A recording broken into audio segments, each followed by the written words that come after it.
Warm greetings to my dear students. In previous video, we have started with the brain, where we have done the three meninges of brain, cavities of brain and CSF. Now today in this video, we'll talk about structure of brain.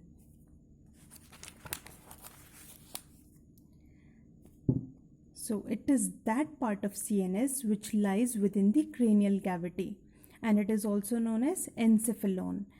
Brain is also known as encephalon, and human brain can be divided into three parts: forebrain, midbrain and hindbrain.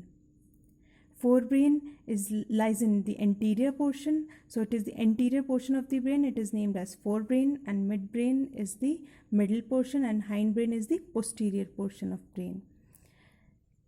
Now let's come to forebrain.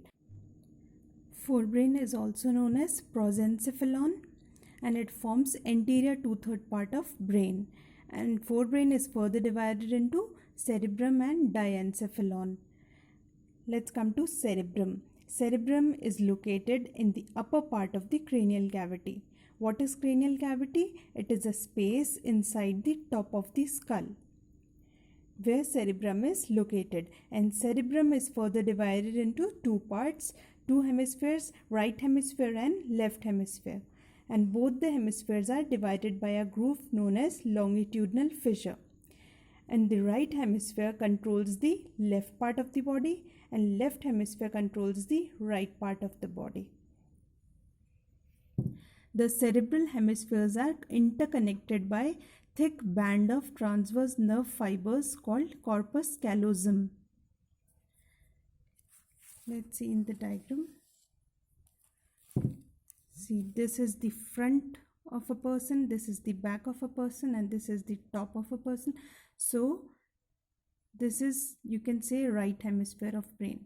We have taken a longitudinal section of the brain.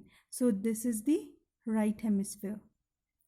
Longitudinal section means we have taken a section along the long axis of brain.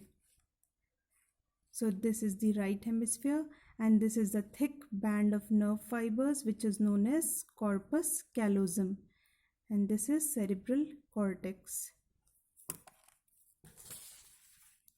So the cerebral hemispheres are interconnected by thick band of transverse nerve fibers called corpus callosum. Here you can see this green part, and the roof of each cerebral hemisphere is called pallium, and it is highly folded to form ridges and depressions respectively, called gyri and sulci. So the ridges are known as gyri and the depressions are known as sulci. Gyri is the plural word for gyrus, and sulci is the plural word for sulcus. So this gyri is the outward fold, it looks like a ridge, and the sulci, they are the depressions, these are the inward folds. What are the functions of gyri and sulci? They increase the surface area of cerebral cortex, and they are formed of gray matter. And second function, they form brain divisions by creating boundaries between the two hemispheres. Outer area of brain is cerebral cortex, which contains cyton part of neuron, and it is known as gray matter. And inner area is made up of axons of neurons, and it is known as white matter. This is the cyton part, this forms the gray matter, and this is the axon part, this forms the white matter. Let's look at the diagram. If we take a section of brain along this axis, we'll get this. These are the two cerebral hemispheres, right hemisphere and left hemisphere. So this is the cerebral cortex, which is made up of gray matter. These are the gyri and sulci.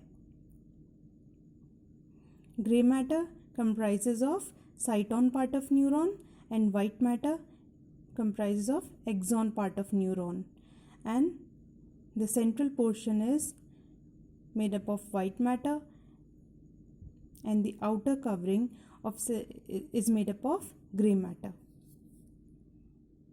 So there's a pair of olfactory lobe which is also present in front part of the forebrain. So it is a pair of lobe at the anterior end of the cerebrum. They contain the endings of the olfactory nerve and they are concerned with smell.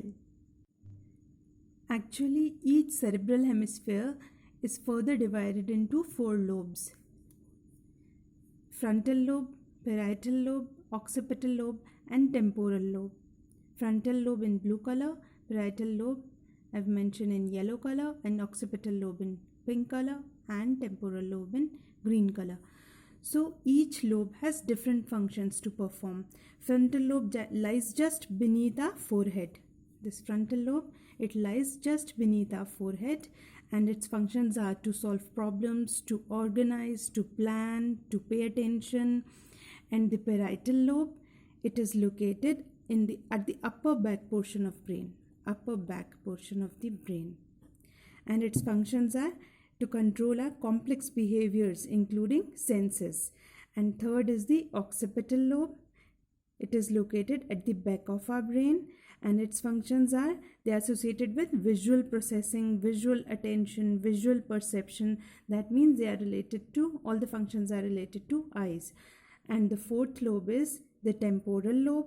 It is located near our ears, and they are associated with perception of auditory stimuli.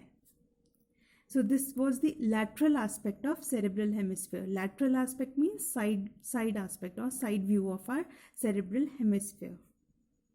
Let's come to the second part of forebrain, which is diencephalon. It is the posterior part of forebrain and it connects cerebral hemispheres and midbrain. So diencephalon consists of two parts, thalamus and hypothalamus.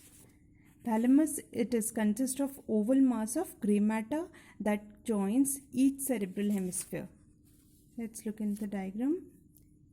See, this is the thalamus, this is the oval mass made up of gray matter, and this is hypothalamus. Hypo means below, so below thalamus is hypothalamus, the dotted part. And the thalamus it divides the two hemispheres.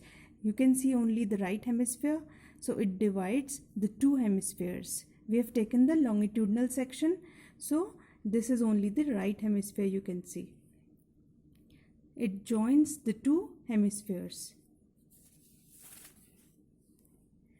It consists of oval mass of gray matter that joins each cerebral hemisphere, and it is present at center of forebrain. All sensory information passes through thalamus to cerebral hemisphere. Its role is to interpret sensory signals and then channel to appropriate cerebral cortex. That means thalamus is the gateway to the cerebral cortex. That means it is the gate for every information to pass through it. And it forms a great relay station for sensations like pain and touch. See, so any information which is coming from spinal cord will first have to reach to thalamus. Before passing to cerebral cortex, it has to pass through thalamus. That is why it is known as gateway to cerebral cortex. Now comes hypothalamus. It is located at the base of the brain near pituitary gland. While it is small, but it plays very crucial role in many functions of our body. You can see in the diagram below thalamus is hypothalamus. This is thalamus and this is hypothalamus. So it is responsible for certain metabolic activities and other activities of autonomic nervous system. And it is the control center for hunger, thirst, emotions, etc. And it controls the secretions of hormones of pituitary gland. And it is associated with temperature regulation, blood pressure, water balance, and a sleep-wake cycle also. And it controls growth and sexual behavior. So these are the functions of hypothalamus. In our next video, we'll talk about midbrain. That's it for now. Thank you so much.